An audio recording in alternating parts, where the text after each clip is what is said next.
Oke, selamat sore teman-teman. Kita mulai ya. Oke, kita lihat indeks harga saham gabungan ini moga-moga ya, semoga ya 6.000 sampai 6.200 itu sudah menjadi bagian dari eh, apa support dari em, indeks harga saham gabungan. Kenapa kita bisa bilang begitu? Dari kemarin kan kita udah bilang ya, kalau teman-teman lihat market lagi fear banget, ya, lu jangan pergi, jangan pergi, oke? Ya kita lihat ya beberapa saham big cap dulu ya yang mau kita lihat ya. Kemungkinan besar kita bisa buy on dip. Jadi yang mungkin yang teman-teman lihat di tele itu kan saya sempat share mengenai itu ya, bagaimana market pada saat dia crash itu berapa berapa jauh gitu ya. Kemudian dia rebound ya, reboundnya begitu tinggi kan yang data dari Stockbit itu. Nah, yang kita mau tunggu itu juga sama ya. Yang kita mau lihat itu adalah apakah ini sudah waktunya untuk buy buy the dip gitu ya. Apa kita bisa melihat ada sesuatu yang mungkin udah mulai ada kelihatan dasarnya ya. Nah, kita lihat beberapa Big Bang dulu ya. Pertama saya mau kasih lihat teman-teman adalah BBNI. Ini juga saya udah sempat share kan di Telegram. Kenapa kita mau lihat BBNI? Nih kita teman-teman lihat. Kalau saya tunjukin begini, lihat lihat volume ya, lihat volumenya ya. Volumenya kan berarti ini adalah volume tinggi sejak Juli 2024 ya. Ya, sebelumnya ya paling yang paling tinggi itu ini bulan Mei 2024. Ya itu adalah yang paling tinggi. Dia maksudnya di area ini ya, di area yang sekitar ini yang kita kelihatan. Tentu ada yang lebih tinggi ya, kayak misalnya bulan Maret 2023 ya. Ini ada juga ya sampai ke belakang teman-teman pasti bisa lihat lah ada yang tinggi, ada cukup banyak yang tinggi. Tapi ini udah kita kategorikan sebagai tinggi setelah ini dari 2 Mei, 2 Mei 2024 sampai sekarang ya, sampai sekarang itu kurang lebih hampir setahun ya atau sekitar 10 bulan lah kita bilang ya. Nah, kemudian baru nongol volume yang sangat tinggi. Ya, kenapa kita mau melihat ada satu volume yang sangat tinggi, volume-volume yang tinggi ini? Karena di situ kita apa ya, bahasanya gimana ya? Mau melihat bahwa ada jejak gajah yang sudah mulai memasuki arena, ya sudah mulai memasuki arena. Jadi kalau di Wyckoff kita bilangnya adalah klimaks. Jadi kemungkinan besar ini adalah selling klimaksnya. Mungkin ya, mungkin akan jadi selling klimaksnya. Tapi yang kita lihat adalah ya daerah 3.400 sampai 3.600 itu ada daerah support. Ya itu ada daerah support. Sedangkan kalau di daerah sini ya daerah yang sekarang yang daerah 4.000 itu memang tidak terdapat support-support yang cukup dominan ya di BBNI ini ya. Kita bicara BBNI ya. Nah, tetapi dari keadaan sekarang ini sudah mulai ada volume besar, ada volume besar. Jadi kalau di Wyckoff kita bilangnya ini kemungkinan besar sudah akan mencerminkan PS ya, preliminary support. Ya, karena dia turun kan, kita bilangnya support kan. Ya, jadi ini ada potensi support PS itu sudah mulai akan terjadi. Mungkin nanti dia akan dip sampai ke 3.400, 3.600. Di situ mungkin teman-teman akan mulai lihat ada volume yang jauh lebih tinggi daripada tanggal awal Maret ini loh, tanggal 28 Februari sampai ke 3 Maret. Ya, hari ini tanggal berapa sih? Hari ini tanggal 5 Maret kan? Berarti kan ini kejadian kurang lebih hari ini tanggal 5 Maret ya betul ya. Ya betul. Ya, hari ini tanggal lima Maret ini sampai lupa waktu ya. Ya, nah itu yang kita mau lihat ya, bahwa ada peluang saham-saham perbankan ini itu sudah mulai ada kelihatan dasar ya, sudah mulai ada kelihatan dasarnya. Jadi kalau misalnya kayak BBNI ya, teman udah bisa mulai perhatikan. Kalau dia ngedip sampai ke 3.400, 3.600, kemudian nanti kita balik ke indeks harga saham gabungan ya. Kemudian indeks harga saham gabungan mulai ada terjadi change of character. Nah, itu ada peluang bahwa ini perbankan mungkin akan mulai selesai ya. Selesai turunnya, oke? Kita nggak bilang habis itu langsung naik, tidak. Ya, biasanya setelah turun akan ada konsolidasi dulu, habis itu baru terjadi kenaikan. Nah, kenapa kita berani berkata begitu? Teman-teman lihat ya, ada indikator yaitu exponential moving average. Ya, lihat exponential moving average yang ngadepnya kemana sudah. Ujung-ujungnya itu adepnya udah ke daerah mana? Ke daerah jam 3. Jadi ini menunjukkan bahwa momentum untuk penurunannya itu mulai ya, mulai mengecil, ya, mulai mengecil. Nah, yang masih mau kita lihat itu adalah jarak atau momentum antara antar EMA itu masih cukup gede. Ya, jadi nanti itu teman-teman akan lihat dia akan terus mendekat. Dia akan terus mendekat. Jadi jaraknya itu akan terus mengecil. Ya, jarak terus mengecil. Nah, di situ akan ada tren yang namanya konsolidasi terjadi. Ya, teman-teman akan lihat daerah-daerah seperti itu. Jadi sekali lagi ya, ini kalau untuk BBNI ya, kita melihat bahwa momentum untuk turunnya itu mulai mengecil. Ya, momentum jualnya, tekanan jualnya sudah mulai mengecil dengan volume yang nongol, ya volumenya cukup tinggi di situ. Jadi ini adalah volume tertinggi dalam 10 bulan terakhir. Oke. Volume tertinggi dalam 10 bulan terakhir. Nah, kemudian ya dari momentum dan tekanan jualnya itu sudah mulai melemah. Ada potensi terus melemah, ya. Nah, yang kita mau tunggu itu adalah jaraknya. Jarak antara exponential moving average atau moving average ya, itu terus mengecil. Nanti dia akan terus menyatu tuh. Terutama di EMA 50 dan EMA 20. Teman-teman akan mulai lihat dia akan terus menyatu. EMA 200-nya mungkin masih akan berada di atas pergerakan harga. Ya, tetapi EMA 50 dan EMA 20-nya itu akan terus terus lengket terus akhirnya akhirnya lengket gitu ya. Nah, itu akan jadi potensi terjadinya konsolidasi. Ini untuk si BBNI. Hal yang sama teman-teman juga akan lihat di BMRI. Oke, nah ini teman-teman lihat ya, volumenya nongol kapan? BMRI. BMRI dari 6 Februari kemarin itu sudah nongol volume gede. Jadi volume besar ini yang 6 Februari itu bahkan itu adalah volume terbesar sepanjang lumayan gede, lumayan panjang nih. Belum ada lagi ya volume gede ya. Ya benar ya. Oh ini ya, ini ya. Jadi volume yang di Februari, awal Februari 2025 itu adalah benar nggak itu volume paling tinggi setelah Juli 2014. Ya kita lihat di ini deh, di weekly deh. Soalnya nggak nongol. Nah ini ya, ini kan dia punya volume nih. Volumenya ya benar ya. Enggak, volumenya malah ini adalah volume tertinggi setelah Februari 2012. Ya, ini volume hari ini nih. Volume minggu-minggu ini. Ini adalah volume tertinggi di sejak 2012. Jadi ini berarti berapa tahun? 13 tahun lebih ya. Ya, pasti teman-teman akan bilang, oh ini adalah volume di mana mereka buang barang. Ya, volume mereka buang barang. Nah, ini gini. Pada saat penurunan harga, bukan berarti semua orang menjual. Ya, perlu dipahami nih ya, pergerakan harga ya. Pada saat harga sedang turun, bukan berarti semua orang menjual. Oke, kalau semua orang menjual, saham itu kemana? Kok jualan kita bisa dapat pasangan? Berarti ada yang menjual, ada yang membeli kan? Ya, paham ya? Ya, jadi pada saat pergerakan naik pun bukan berarti semua orang beli. Ya, pasti ada yang jual. Karena itulah makanya order kita dapat pasangannya. Karena ini kan zero sum game. Ya jumlah saham beredarnya kan tetap kan. Ya jadi apa yang lu jual pasti harus ada yang beli. Baru lu punya barang itu laku. Order lu laku.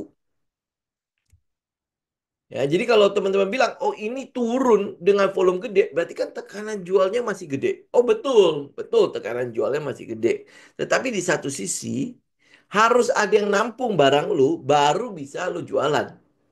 Ya, jadi artinya ada yang menampungnya. Nah, pertanyaannya kan cuma tinggal di apa pertanyaan doang ya. Siapa yang nampung gitu loh. Ya, sampai akhirnya keluar satu volume ya ini kalau kita lihat ya di weekly-nya ya. Ini volume sudah adalah volume terbesar sepanjang ya hampir 10 tahun lah ya. 2012 hampir 13 tahun ya. Itu adalah volume terbesar. Nah, ini katanya ini bisa jadi efek Danantara ya di mana mereka keluar barang karena mereka jualan gitu ya. Mereka mereka tidak mau apa ya ini sentimen sangat negatif lah. Ya, ini makanya sekali lagi Dalam hal penurunan barang maupun kenaikan barang, bukan berarti setiap orang, semua orang pasti menjual dan setiap orang pasti membeli. Harus ada timbal baliknya, karena ini zero sum game. Jumlah saham beredarnya tidak bisa ditambah. Ya, tidak bisa ditambah dengan serta-merta. Itu butuh RUPS, butuh persetujuan OJK, dan lain sebagainya. Baru bisa tambah jumlah saham beredar. Selama jumlah saham beredar tetap, berarti zero sum game. Ngerti zero sum game ya? Jadi kalau gua jual barang 100 lot, harus ada yang beli 100 lot. Baru bisa ketemu. Karena kalau enggak akan, lu lu punya order, enggak akan dapat apa pasangannya. Ya, dan jumlah jumlah saham beredar itu tetap. Ya, tetap ya maksudnya selama dia tidak right issue lah atau mungkin dia stock split lah dan lain sebagainya. Selama tidak melakukan itu, ya berarti sahamnya akan segitu juga. Gitu jumlah saham beredar yang ada di masyarakat ya segitu. Gitu. Jadi makanya di sini berlaku zero sum game. Ya, jadi kalau volumenya sebesar ini, berarti ada yang nampung, ada yang jual. Ya, yang jual ya mungkin mereka yang tidak setuju dengan katalis-katalis negatif ini, ya mereka melarikan diri kan. Ya, nah yang nampung melihat ini sesuatu yang murah. Kenapa? Karena dia turun dari peak. Ini kita lihat ya, Mandiri ya, dia turun dari peak. Turun dari peak sampai paling rendahnya itu hampir 40%. Turun udah diskon 40%. Oke, sudah diskon 40%. Nah, ya kan ini kan sekarang jadi pertanyaan adalah Danantara ini mempengaruhi nggak kinerja dari saham-saham ini? Mempengaruhi nggak kinerja dari perusahaan-perusahaan yang mau kita beli ini? Contoh Mandiri, BNI, ya, BRI, ya, Pertamina kan nggak ada ya, Telkom juga nggak ada ya. Nah, mempengaruhi nggak? Ini kan cuma ditransfer doang kan asetnya kan? Betul nggak? Ya. Nah, jadi kalau tidak ada pengaruhnya, maksudnya pengaruhnya kecil. Nah, penurunan ini kan berarti harusnya tidak akan sebesar itu dong. Dia kan berarti menurun karena apa? Kalau kemarin dia bisa mencapai peak ini karena net interest margin, di mana mereka duduk diam aja dapat uang kan? Ya kan? Nah, sekarang interest marginnya kan udah keluar. Nah, tapi masalahnya adalah masalahnya karena tidak ada lagi net interest margin, kemudian habis itu sahamnya terdiskon 40%. Ini logik aja kita pikir ya. Oke, logiknya. Jadi dengan ada net interest margin, mereka mencapai laba-laba all time high. Nah, sekarang net interest marginnya udah nggak ada. Berarti kita tahu bahwa labanya akan melandai. Ya, laba akan melandai kan? Oke. Nah, tapi laba melandai bukan berarti kemudian habis itu apa banknya akan bangkrut dan lain sebagainya. Tidak, kok. Ya. Nah, jadi sangat-sangat gimana ya? Kalau teman-teman hitung deh, ya logik teman-teman udah pasti masuk banget. Kalau net interest marginnya sudah nggak ada, berarti mereka akan genjot apa? Kredit.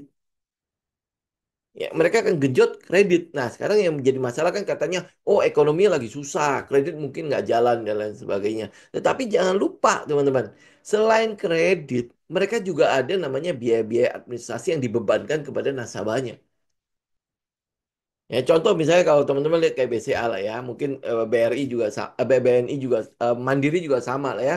Mereka setiap kali teman-teman di tabungan kan ada biaya bulanan, ada biaya kartu, ya ada biaya apa lagi ya saya lupa ya. Itu pasti ada biaya-biaya yang kalau teman-teman pakai itu itu harus bayar kan, termasuk kartu kredit segala macam ada biaya tahunan, ada biaya cas ini itu kan.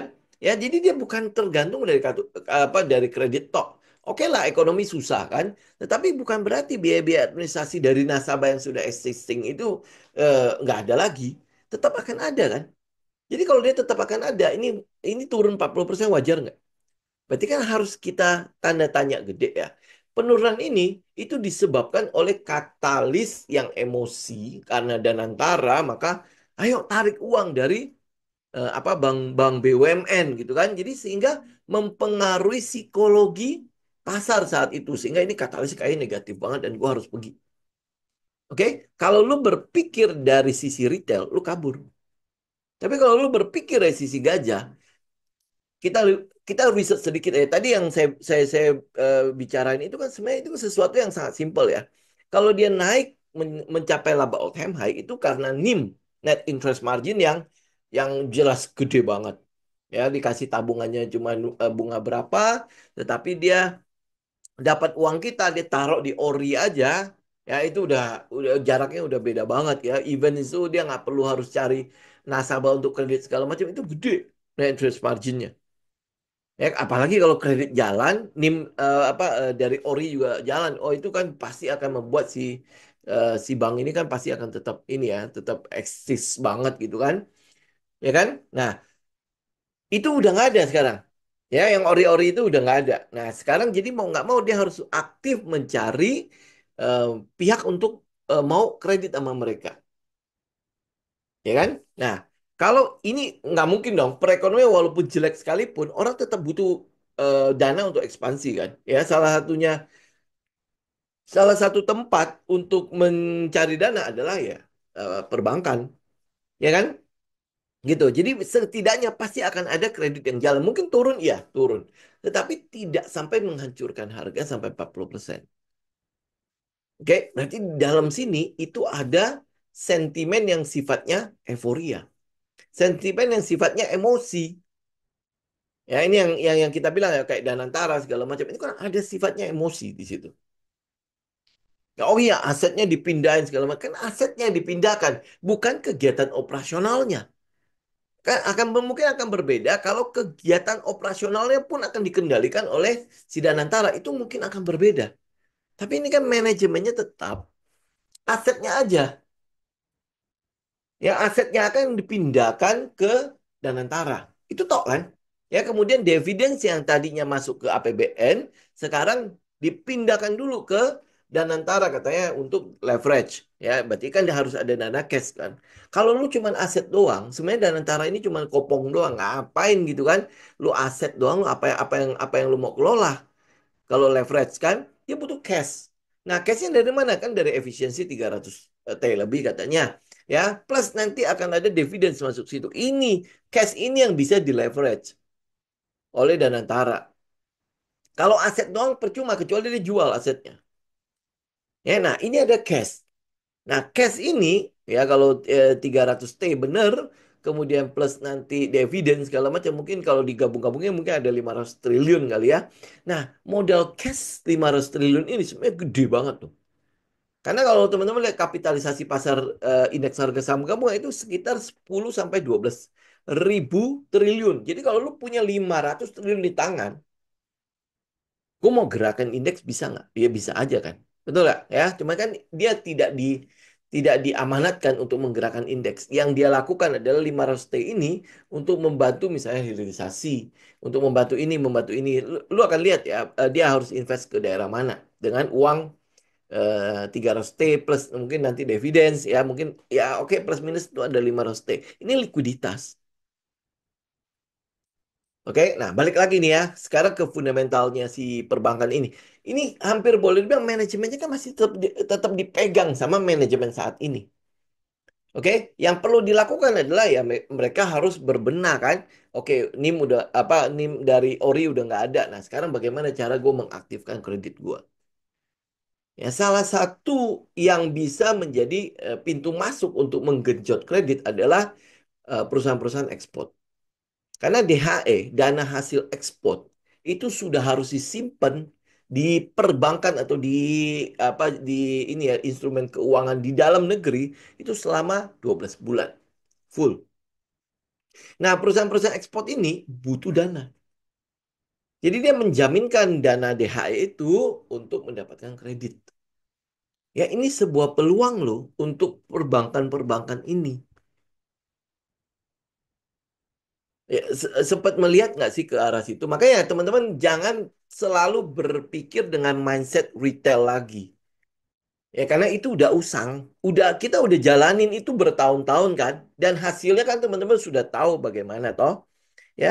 Nah, kalau itu sudah tidak berfungsi, tidak ada gunanya, tidak mendatangkan sesuatu yang baik buat kita, makanya harusnya lu saatnya udah mulai berpindah lah. Gua harus kemana nih?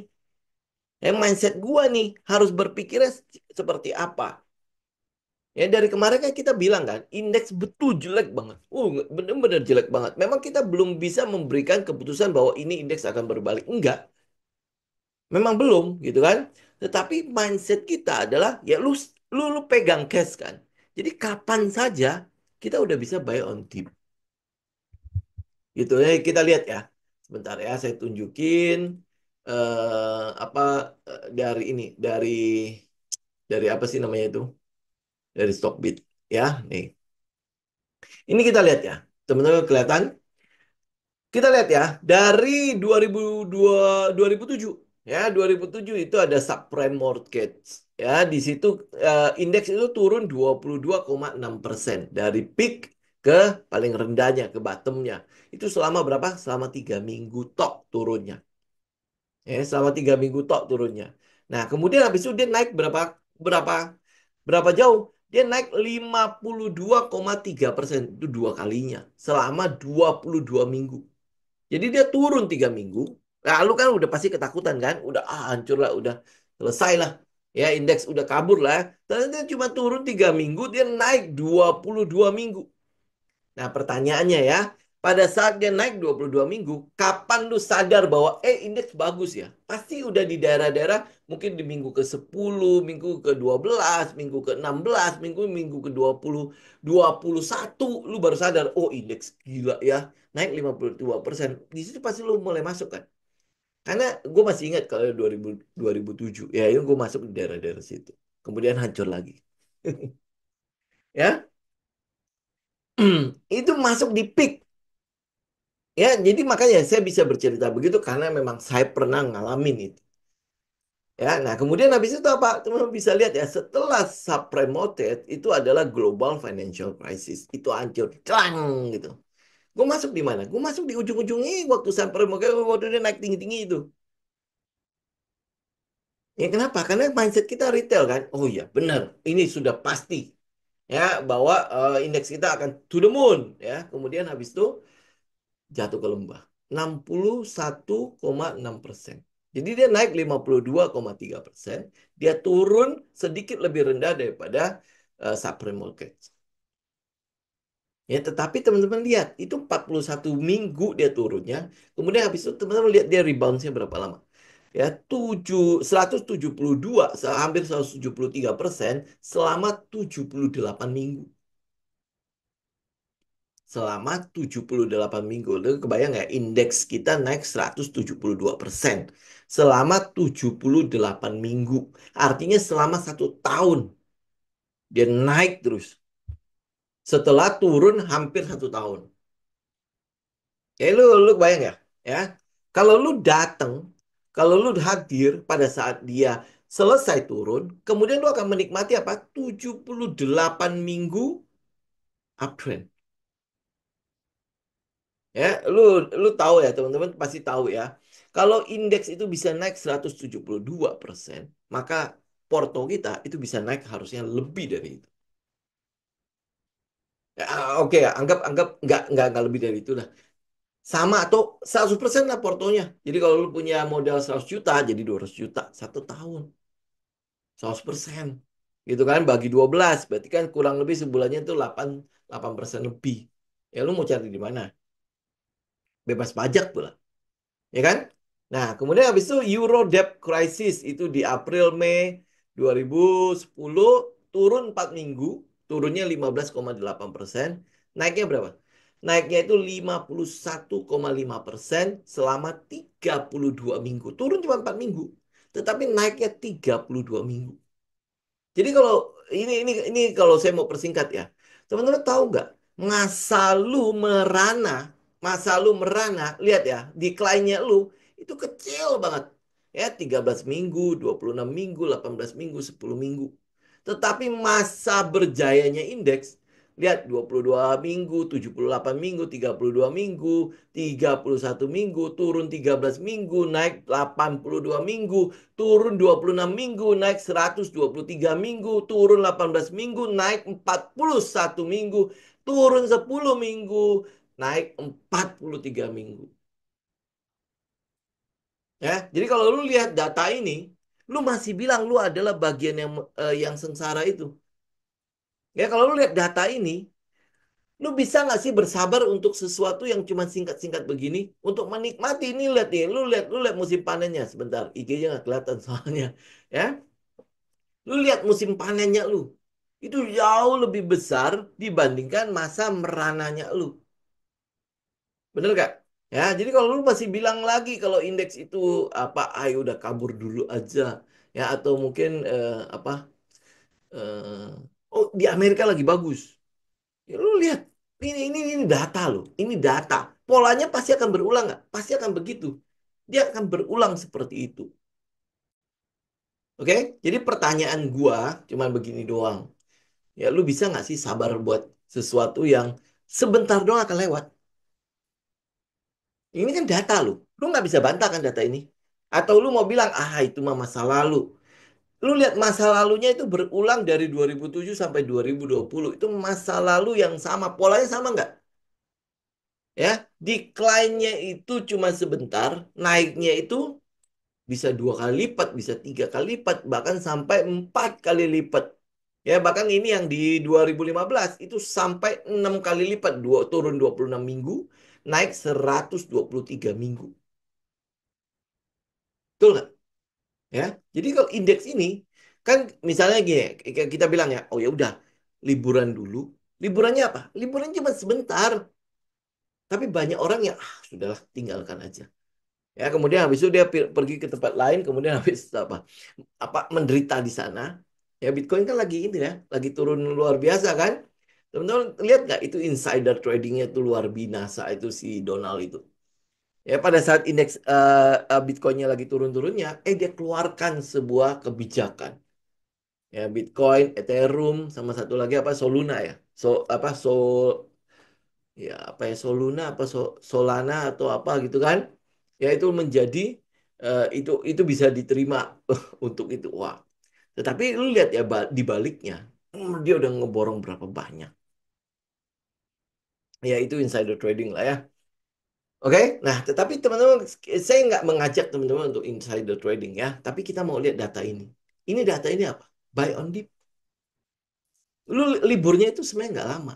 Tetapi banyak orang yang udah pergi duluan, tapi dia pergi, dia nggak segera balik loh. Dia pergi benar-benar udah pergi, kemudian dia balik kapan? Pada saat orang-orang sudah mulai pamer, gue untung segini, gue untung segini, gue untung segini, gue untung segini. Hah? Oh, udah bagus ya indeks ya. Ini saatnya gue all in. Beng, ya. Dia normalnya di daerah mana? Teman-teman coba lihat deh, ini dari 2007 sampai 2020 itu 13 tahun. Lu udah di indeks harga saham gabungan itu udah berapa lama? Nah, lu coba cek deh. Pola yang mana yang lu terus lakukan pada saat market udah di pucuk-pucuk, lu nongol nggak? Ya, lu nongol dari situ. Ya, kemudian market lagi jatuh-jatuhnya, ya udah gua tinggalin. Gua pergi untuk selamanya. Ya, gue pergi untuk selamanya. Ya, kemudian market udah mulai sebenarnya udah mulai change of karakter, lu masih denial. Enggak lah itu cuman pantulan doang nanti untuk turun lagi. Gitu kan? Kemudian habis itu udah lu lupakan indeks. Kemudian habis itu lu mulai sadar lagi pada saat orang mulai, indeks udah bagus. Wah, gue udah cuan segini, segini, segini. Nah, pada saat itu udah terjadi, lu tahu dong indeks udah di mana? Ya, udah pasti udah di pucuk-pucuk. Nah, lu nongol. Nah, nongol kemudian seakan-akan lu terus mengklaim, wah gila lu ya, ini bener-bener gue dimangsa banget. Ya, gue menjadi apa? Bulan-bulanannya bursa. Ya nggak bakalan lah bisa lah lu mendapatkan keuntungan di situ. Kalau data sudah menunjukkan seperti ini, masa iya ya lu masih mau membantah polanya? Ini udah data loh, ini statistik loh. Gua nggak ngomongin cuma karena pengalaman gua lah dan lain sebagainya. Ini data. Makanya saya senang sekali buat lu stok Bitcoin. Keluar ini, keren ya. Dia udah ngelakuin research ya. Gua nggak usah susah-susah. Ngapain gua riset-riset lagi kan dia udah punya kan? Ya kita ambil. Nah ini saya mau tunjukkan ke teman-teman. Data ini menunjukkan kepada kita bahwa durasi dia decline itu nggak lama. Tetapi durasi dia rebounds itu lama. Nah, yang jadi masalah kita adalah lu di mana? Lu harusnya lebih lama di mana? Lu stay lebih lama di mana? Di pada saat dia jatuh. Misalnya dia jatuh 10 minggu. Gua ngarapin minggu minggu besok dia naik, nggak naik juga. Minggu ketiga, dia nggak naik juga. Minggu keenam dia nggak naik juga. Udahlah, ya, gua selesailah, teng, ya. Kemudian habis itu dia bottom. Dia bottom, dia mulai naik nih. Ya, minggu pertama dia mulai naik, lu bilang, itu mah nanti turun lagi. Minggu kedua, minggu keempat dia mulai naik, dia mulai terus naik kan. Udahlah, gue udah nggak mau urusan sama beginian lagi, ya. Lu stay lebih lama pada saat dia jatuh, tetapi waktu lu keluar, dia udah mulai bottom. Sering nggak ngerasa kayak gitu? Ya, kemudian dia pada saat dia naik, lu denial kan? Nggak, dia nggak naik. Ya udah. Kemudian dia udah misalnya nih di 2020 nih, dia udah mencapai 30 minggu, 35 minggu, lu baru mulai, oh ini dia. Ya saatnya gue masuk. Jadi lu stay untuk pada saat dia rebound, pada saat dia sedang musim semi, itu sebentar doang. Tapi waktu musim dingin, lu stay lebih lama. Karena lu mungkin lebih senang sama salju ya dibandingkan dengan panasnya summer. Ya kan, kayak gitu kan? Itu pola ya. Itu pola. Kalau lu sadari itu, ayo gantilah. Mulai ganti ya. Nah, makanya data ini menunjukkan bahwa ini balik ke teknikalnya ya. Data ini menunjukkan bahwa ada peluang dia mungkin udah selesai turun nih. Ada peluang ya. Dia udah turun berapa minggu? Satu, dua, tiga. Ini hitung dari sini deh. Satu, dua, tiga, empat, lima, enam, tujuh. Ya, kurang lebih berapa puluh minggu lah. Ya, teman-teman hitung sendiri lah ya. Nah, nanti dia rebound. Kita percaya dia akan rebound jauh lebih tinggi daripada ini. Oke? Kenapa? Karena histori menunjukkan seperti itu. Lihat, ini historinya. Ya, dia turun paling cuma berapa minggu. Dia turun paling cuma berapa minggu, kemudian dia rebounds. Ini teman-teman ya. Dia turun paling cuma berapa minggu, dia rebounds. Dia turun nggak tahu cuma berapa minggu, dia rebounds. Dia turun cuma berapa minggu, dia rebounds. Dia turun berapa minggu, dia rebounds. Turun, turun, turun. Turun. Nah, ini turun untuk apa? Rebounds. Gitu ya. Itu pola. Itu pola. Ya, lu senang, lu nggak senang, ya itulah yang terjadi pada market. Ya, lu mau nggak mau lu mengerti polanya, mindsetnya ganti. Ya, kalau kemarin ya dengan data ini, mana datanya? Tuh, kemana datanya? Kok hilang? Dengan data ini, oke, dengan data ini, ya teman-teman udah bisa itulah ya. Setidaknya mulailah ada sedikit lah ganti sedikit gitu loh. Ya, ini apa nih? 11.000 ya nanti Pak. Ya, itu nggak tahu kapan 11.000 mah. Ya, tapi kita nggak lihat seperti itu, Pak. Yang kita mau lihat itu adalah dia kapan rebounds-nya. Oke, pada saat dia rebound, kita mau ada di situ. Jadi sehingga kita bisa menikmati periode rebounds itu lebih lama dibandingkan dengan periode decline-nya. Oke, jangan decline-nya pada saat dia udah mulai bottom, lu keluar, lu kabur, lu udah nggak tahu di mana. Ya, kan biasa kan kayak gitu kan, lu jual kemudian harganya naik kan. Pada saat lu beli harganya turun kan. Ya. Nah, itu tinggal balik aja. Mindset itu tinggal lu balik. Kalau lu mengetahui pola itu, nah kapan lu beli harganya naik? Kapan lu jual harganya turun? Nah, lu tinggal balik. Kapan harga lu beli, harganya turun, kapan lu jual harganya naik. Lu balik gitu loh. Pada saat lu biasa lakukan apa penjualan, saatnya lu balik, lu go beli. Nah, keadaan dan syarat ketentuan pada saat itu apa? Kan lu udah lebih pengalaman kan? Kapan lu jual kemudian harganya naik? Lu pasti punya pengalaman itu. Nah, kalau lu catat, lu udah tahu syarat dan ketentuan kapan lu harus beli sebenarnya. Yaitu pada saat yang lu lakukan dulu itu lu jual. Lu jual kan harganya naik kan? Nah, lu cek keadaan saat itu seperti apa. Nah, pada saat kapan lu beli kemudian harganya turun. Nah, lu cek keadaan saat itu kenapa membuat dia turun. Gitu ya. Jadi artinya gue mau balik nih. Pada saat dulu gua gua jual, sekarang gue beli. Kalau dulu gua beli, sekarang gue mau jual. Nah, keadaan itu pasti akan terulang kok.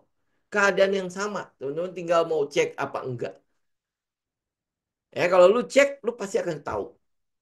Kalau lu nggak pernah ngecek, makanya itu yang bilang sesuatu yang sangat simple. Jurnal doang. Ya, jurnal lu anggap aja lu kayak lagi curhat gitu sama kertas gitu. Kertas sama pulpen, lu anggap aja lu kayak curhat. Hari ini gua ngapain sih ya? Oh, hari ini gue beli ini, tapi hancur.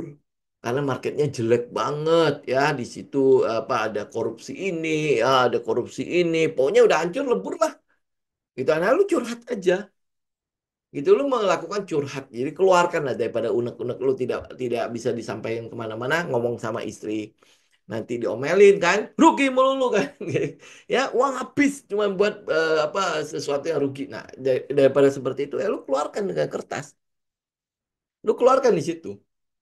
Ya lu masih ingat gak mungkin kalau teman-teman seangkatan saya itu dulu kita punya namanya buku harian, ya bener ya, buku harian setiap hari gitu ya, setiap hari kita catat. Nah, kadang-kadang kita tukeran. Ya kita tukeran sama temen. Lu tolong dong, mungkin kasih tahu gua apa yang lu rasakan ya. Apalagi waktu mau perpisahan tuh dari apa SMP ke SMA kan. Nah, kita sering tukeran tuh ya buku harian ya. Ya dia bisa baca kita punya ya, apalagi sama itu ya cem-ceman kan. Ya kita tukeran kan. Nah, itu kurang lebih seperti itulah. Itu jadikan buku harian buat lu. Itu angkatan saya nggak tahu angkatan sekarang apakah masih memperlakukan hal seperti itu. Nah, itu buat saya itu jurnal. Ya dari jurnal itu, nah lu bisa melihat kayak data-data begini tuh lu bisa lihat. Lu bisa ngerasain gitu loh. Oh, oh iya ya. Market itu sebenarnya turun tidak lama. Dan dia rebound itu jauh lebih tinggi daripada pada saat dia turun. Kenapa dia mesti turun? Ya iyalah semua hal ya teman-teman bisa bayangkan gini ya. Kalau dia naik terus, dia naik terus. Ya pasti akan ada satu satu titik di mana kayaknya udah mentok nih. Ya kayaknya udah mentok sehingga dia butuh apa? Relaksasi. Ya kayak misalnya contoh lah, ban lah ya ban. Ya ban mobil, lu pacu terus, lu bawa terus 24 jam, 48 jam ya, apalagi kalau apa dia siangnya lebih lama kan. Lu akan lihat apa? Kemungkinan besar dia akan pecah ban. Kenapa? Karena tekanan di dalamnya itu kegedean. Apa yang harus dilakukan? Ya lu harus berhenti. Gua harus mengistirahatkan bannya kan. Ya kita ngomongnya seperti itu kan. Gue harus mengistirahatkan banyak. Kenapa mesti istirahatkan? Karena kalau tekanan ini gua nggak kendorin, gua nggak, itu dia akan pecah. Ya, nah kalau indeks apa kalau kalau pergerakan harga kita bilangnya apa? Kan ada periode-periode di mana laba-laba itu mencapai all time high karena sebuah situasi. Nah, situasi itu mungkin akan lewat ya di mana cyclical dari situasi itu udah mulai berpindah gitu loh. Nah, kalau dia mulai berpindah, ya ini kan pasti akan terjadi penyesuaian dong. Ya akan ada penyesuaian. Contoh misalnya kayak perbankan-perbankan kita ya, all time high semua kan. Nah, tiba-tiba situasinya udah berubah nih. Gitu kan. Nah, oleh sebab itu maka manajemen butuh strategi yang lain agar dia bisa naik lebih tinggi lagi daripada sebelumnya. Nah, jadi sembari menyusun strategi itu, ya udah market mulai realistis dong. Oh, ini udah gue taking profit dulu lah. Sambil menunggu kira-kira apa yang akan dilakukan oleh manajemen untuk lebih membesarkan lagi perusahaan itu. Pada saat aksi manajemen itu mulai, oh kayak gini ya lo ya. Oke, dihitung-hitung oleh para investor, oleh kita-kita gitu kan. Ini oke nih ya, apa rencana ekspansinya kelihatannya oke nih. Nah, orang likuiditas akan mulai masuk lagi. Kenapa? Memprice in kemungkinan besar aksi perusahaan itu akan membuat si perusahaan itu melesat jauh lebih baik daripada sebelumnya. Gitu. Kecuali dia punya namanya Superman, ya, Superman. Oh, setelah ini, oke, kita akan langsung bikin strategi ini. Ya, ini kecuali ya, dia dia mungkin punya direktur utama yang super banget gitu ya. Dari dari peluang ini, oke, udah lewat ya. Kita lihat peluang ini. Ini, Pak, peng, dapat lagi peluang itu. Kemudian apa habis peluang ini selesai, pindah lagi ke peluang itu. Nah, yang kita lihat adalah perusahaan-perusahaan itu nggak ada yang sesuper itu masalahnya. Ya pasti ada turun naiknya dulu ya, jadi ada periode di mana situasi itu mulai mulai lewat, manajemen mencari situasi yang baru untuk memperbesar apa perusahaannya lagi. Itu ya, itu yang kita lihat. Oke? Oh ya, sebelumnya ini masih di pertengahan ya. Teman-teman lihat ya, ini saya mau kasih tahu. Oke. Nah, kalau kemarin itu kita launching untuk alumni. Jadi course ini teman-teman sudah bisa masuk ya, sudah bisa join. Teman-teman daftarnya di mana? Daftarnya di Minds Trading Institute. Ya, mindstradinginstitute.com. Jadi nggak usah www, langsung Minds Trading Institute aja. Teman-teman bisa ke web itu, habis itu daftar di situ. Itu udah otomatis jalan lah ya. Jadi tinggal sebentar, ini pada ya sedang menggambar. Ya, ini tinggal. Oh ya, sama teman-teman selama Maret April teman-teman bisa masukin kode kupon ya. Tapi ini cuma Maret doang ya. Jadi itu teman-teman tuliskan namanya promo Maret ya. Promo Maret ya, ini kalau teman-teman terapkan itu ada diskon 500.000 cuma untuk Maret, dan itu untuk berapa itu ya saya lupa. Oke ya, udah ya sampai situ dulu ya. Jadi selama Maret itu ada potongan 500.000. Oke. Jadi tapi jangan lupa masukin kode kuponnya. Kode kuponnya itu adalah promo Maret. Ya, promo Maret jadi akan ada potongan 500.000 sehingga tinggal 2,88 ya, 2.800.000 sekian. Nah, apa yang teman-teman pelajari di sini itu ada mana dia? Ada 27 konten video, ada 27 konten video itu dengan hampir sekitar 15 setengah jam. Ya, 15 setengah jam itu bercerita tentang trading frameworknya kita, tentang setupnya kita, tentang apa nih kayak technical nih, kita mungkin akan berkonsentrasi pada price actions.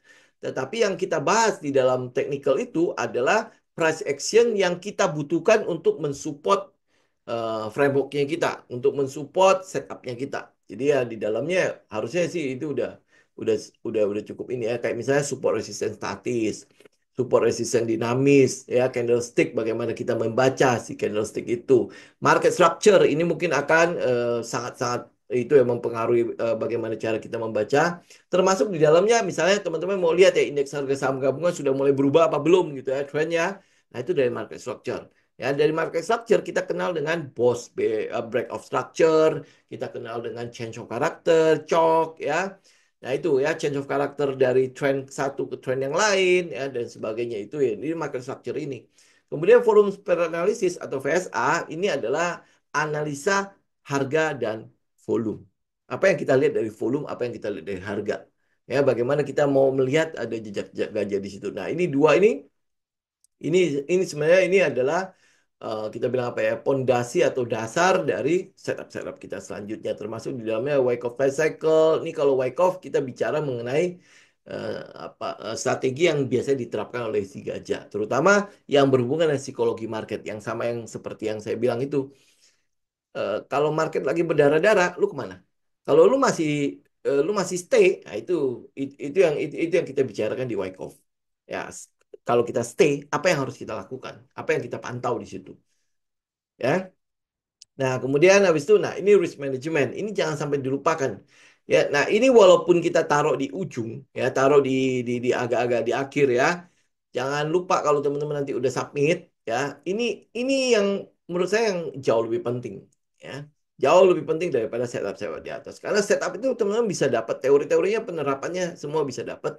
Tetapi yang namanya resiko itu pasti tetap ada. Karena setup kita itu bukanlah holy grail yang pasti menjamin teman-teman 100% win. Nggak ada. Ya, saya nggak ketemu itu. Ya, tetapi dengan risk management itu menjaga setidaknya kalau kita oke, penerapan mungkin pas kita nerapin setupnya nggak pas dan lain sebagainya, risk kita itu terukur, resiko kita terukur. Itu yang mungkin harus teman-teman lihat ya. Kemudian habis itu trailing stop dan best strategi ini adalah melindungi profit kita. Jadi kalau lu udah naik naik naik naik ke atas nih, tapi kan kita mau ngikutin trend kan, tetapi jangan sampai kehilangan profitnya. Nah, itu dengan trailing stop ya. Nah, terakhir ini mungkin adalah jurnal. Trading plan ini adalah kita put all together ya. Jadi menggabungkan semuanya ke dalam satu time frame. Jadi apa sih yang kita lakukan selama ini? Nah, ini ya bikin trading plan-nya seperti apa, bagaimana cara bikinnya dan lain sebagainya. Oke? Ya, ini teman-teman bisa daftar di mindstradinginstitute.com. Ya, tinggal daftar aja di situ, klik daftar. Jangan lupa masukin kode kuponnya namanya promo Maret. Ya, promo Maret. Oke. Oke, untuk ini sudah oke ya. Jadi indeks harga saham kan seperti itu ya. Nah, terakhir saya mau closing untuk BBRI. Saya bukan membahas BBRI terakhir, terus habis itu mungkin apa, oh ini jangan-jangan BBRI ini adalah pilihan kita, enggak. Kalau teman-teman lihat teknikalnya, teman-teman pasti udah tahu mana yang akan kita beli duluan. Oke, kita lihat di kok weekly. Oke ya, nih yang daily ya. Nah, ini juga sama kan, teman-teman lihat ya, di tanggal berapa? Tanggal 28 Februari itu adalah volume besar di BBRI. Volume gede ini, kita lihat ya. Volume ini nongolnya paling gede sejak kapan? Kecil. Mandi aja lo udah. Ya, ini Februari ini itu udah boleh dibilang paling gede nih sejak 3 November 2020. Itu lebih lama lagi daripada BMRI. Ya, tapi ini adalah volume gede. Ini adalah volume-volume besar. Ya, ini maksudnya apa? Gitu loh. BBRI turun, kok lu volume gede. Ini bahkan pada saat dia turun, pada saat turun, memang ya turunnya volume gede. Ya kan saya bilang kan, zero sum game kan. Ya, ada yang nampung gitu loh. Kok bisa? Yang nampung siapa? Oh, pemerintah nih yang nampung. Menurut saya sih dia aja udah kesulitan uang ya. Nampungin ini semua sih kayaknya hampir boleh bilang tidak mungkin ya. Benar nggak? Dia aja ngais-ngais kemana-mana ya. Oke, nah tapi yang kita mulai di sini pasti perubahan pada karakternya. Ya, perubahan pada karakternya. Kita lihat dulu ya dari indikator ya. Dari EMA-nya, ini adalah exponential moving average atau moving average ya, itu sudah mulai mendatar. Yang kita mau tunggu apa? Ya jaraknya mengecil. Ya jaraknya mengecil. Kalau sekarang kan EMA 200-nya kan tinggi banget. Memang EMA 200 pasti akan ada di atas ya. Pada saat dia bikin konsolidasi, teman-teman cek deh polanya, pasti di atas dia. Ya, tetapi dari 50 dan 20-nya itu akan nempel nanti. Nah, pada saat dia mulai nempel, itu artinya apa? Artinya sideways-nya udah mulai akan terjadi. Berarti periode di mana pengumpulan barangnya sesungguhnya udah mulai akan terus dilakukan. Oke, jadi ya teman-teman udah bisa mulai perhatikan. Ini bukan berarti saya bilang, oh udah langsung hajar aja masuk. Enggak. Ya, kita nggak bilang kalau ini adalah bottomnya.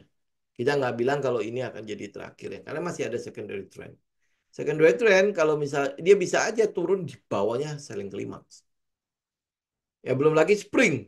Ya spring itu bisa turun lebih jauh daripada secondary trend. Kan? Ya, nah, karena itulah makanya kita punya setup kan. Lu tunggunya komet atau lu tunggunya money spot. Tinggal kita mau lihat dia nongolnya seperti apa. Tapi kalau lihat dari bank-bank besar ini kelihatannya money spot nggak mungkin nongol lah. Dia nggak mungkin ada tiba-tiba volume yang nggak ada, terus habis itu candle nggak kemana-mana. Kayaknya rada susah. Ya, rada susah. Jadi kemungkinan besar kita akan ngambil komet di apa untuk saham-saham yang eh, perbankan ini. Ya, jadi kalau teman-teman lihat ya, ini sekarang saya bahas balik ke BBNI ya. Lu kalau mau lihat change of karakternya, keluar ini. Ini volumenya teman-teman udah lihat semua ya. Oke, teman-teman lihat ya, ini apa yang kita lihat di sini. Nah, ini kan akan jadi sideways-nya dia. Kemudian habis itu di bawah di 3.800 3.400 sampai 3.600 itu ada supportnya. Ya, ada supportnya. Kemudian kita lihat lagi indeks harga saham gabungan. Indeks harga gabungan supportnya di mana? Di 3.500. Sorry, 3.500. Wah, bisa kacau. Ya, di 6.000 sampai 6.200. Ya, ini adalah supportnya. Oke? Kita tidak berharap dia ada jebol dari situ. Kalau dia tidak jebol dari situ, berarti ini akan jadi support dari indeks harga saham gabungan. Nah, kalau indeks harga saham gabungan mulai support, kita berharap adalah ya seenggaknya dia mulai sideways dari sini lah ya. Ya kan? Nah, kalau indeks harga saham gabungan sideways, harusnya akan diikuti oleh sideways dari saham-saham yang tadi yang kita bilang ya, BNI, BMRI, dan BPRI. Oke? Ya, penjelasannya harusnya cukup clear ya. Ya, jadi jangan pergi. Oke, jangan pergi. Tetapi bukan berarti lu harus beli.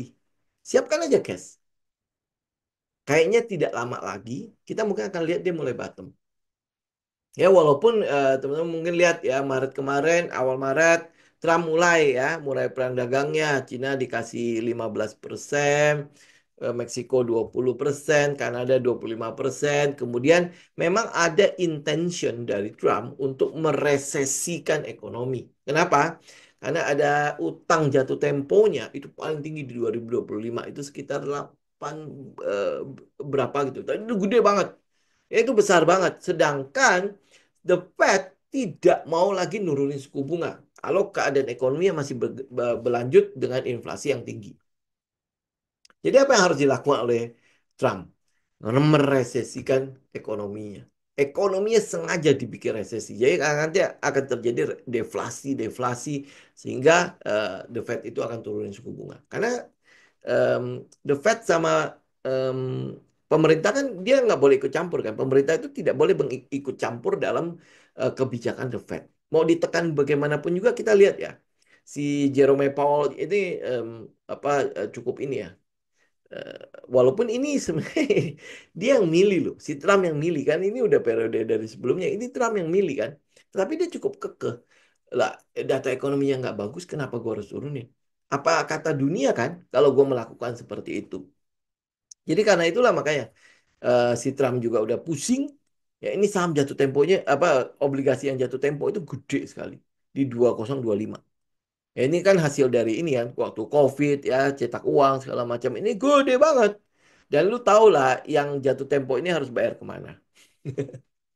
Ya, itu pertama adalah ke Jepang, kedua adalah ke Cina. Gede banget. Jadi kalau dia perang dagang sebenarnya, ya itu makanya. Nggak ngerti lah ya, apa yang kita lihat di situ. Makanya kenapa di Ray Dalio bilang, changing world itu mulai akan terjadi ya. Cuman ini akan terjadi secara damai atau terjadi seperti yang dulu-dulu, dulu, perang dunia pertama, perang dunia kedua, ada revolusi industri ya. Kemudian ini apakah akan ada perang ketiga untuk pergantian kepemimpinan negara dunia? Itu ini tinggal kita lihat aja. Tapi semuanya ya berita negatif semakin banyak semakin oke. Ya, kok salah gitu kan? Karena memang iya begitu. Jadi semakin semakin murah kita bisa beli barangnya gitu. Ya. Oke, WRG kemarin kena TS apa Komet apa belum? Hmm? WRG Komet udah nggak mungkin ada di WRG. Jadi kalau teman-teman terapkan kemarin 711 ya, maka teman-teman udah keluar dengan tanpa resiko kan di situ kan. Nah, bagaimana mau melihat Komet di sini? Oh, gini. Maksudnya begini ya, Pak. Ini kalau hitung dari bawah ya. Satu, dua, ini tiga, ini empat ya. Ya, nah yang ini jangan sampai gagal. Kalau dia nggak gagal, maka teman-teman bisa tungguin di atas. Kalau lu mau hitung komet ya. Maka teman-teman harus bisa tungguin dia break 163. Tapi ini jangan gagal, karena memang penurunannya tanpa volume kok. Lihat nggak? Tuh, cakep ini. Ya, turunnya cakep, cuman gede-gede. Ya, besar-besar aja kan. Nah, jadi kalau memang teman-teman mau tunggu komet, ya jangan sampai ini gagal. Ini jangan sampai jebolin 98 ini. Kalau 98 ini jebol, maka kometnya selesai. Nggak, nggak ada komet di situ. Ya, tapi kalau dia nggak jebol, maka ya teman-teman harus buy-nya juga tetap di 163. Kalau lu buy daerah sini, kan lu nggak yakin apa yang menjadi keyakinan lu untuk buy di sini. Lu yakin dia akan terus naik begini? Kan market nggak bisa kita dikte kan. Ya, jadi mau nggak mau lu konfirmasi dia break apa enggak. Kalau dia break baru lu buy gitu. Ya, kalau teman-teman mungkin punya teknik apa di daerah sini bisa buat buy on dip gitu kan. Kalau saya sih nggak buy on dip ya. Teman-teman kalau kalau mau komet ya udah ikutin kometnya. Ikutin aturan kometnya. Berarti buy di pada saat dia breakout. Ya, tetapi ini ingat, ini nggak boleh sampai terjun ke bawah 97. Kalau dia terjun ke bawah 97 ya udah kometnya gagal. Sudah selesai. Gitu ya. Oke, teman-teman ada pertanyaan lagi?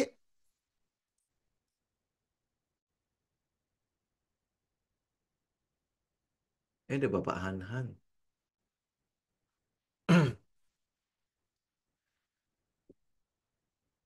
BKSL.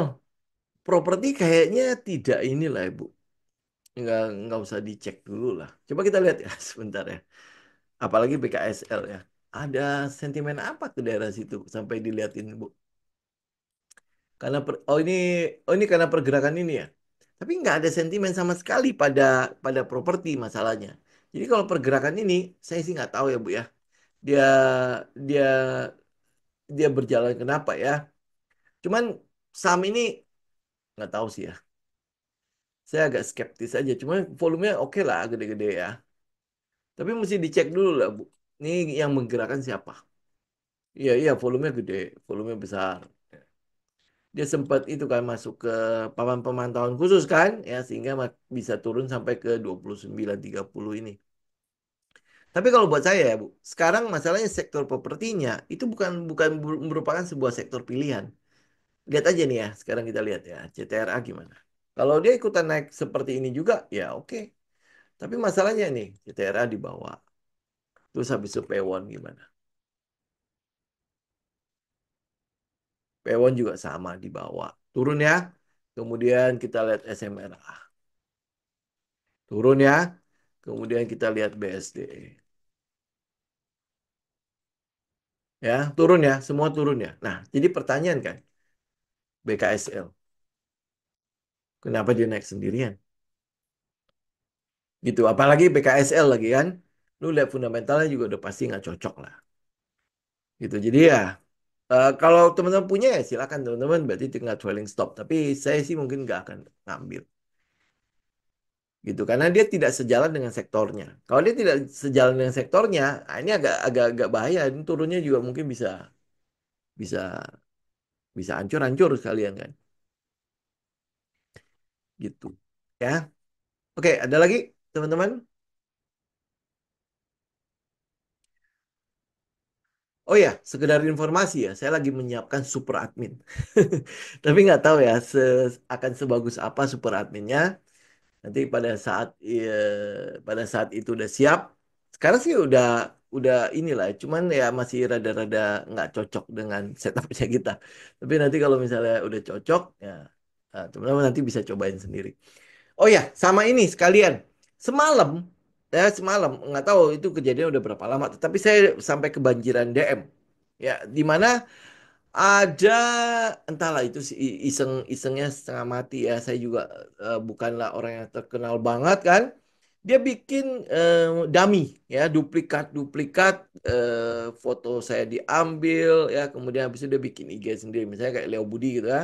Dia bikinlah ada yang spasi, ada yang titik ya, ada yang garis di ujung sehingga muncul kayak username baru, tetapi kalau lu lihat sekilas, kalau lu nggak teliti, lu lihatnya oh ini gua gitu, nggak ada postingan sama sekali gitu. Jadi hati-hati ya teman-teman ya. Saya nggak tahu, tapi sejauh ini ya puji Tuhan tidak ada yang sampai itulah ya. Ini sama kayak trading lah. Lu harus analisa lah. Kan eh, kalau teman-teman udah ikut saya cukup lama, lu pasti tahu lah. Saya nggak akan bikin yang namanya grup premium untuk nawarin, apalagi nge-DM ya, nge-DM nge-DM apa namanya, nge-DM teman-teman langsung gitu kan.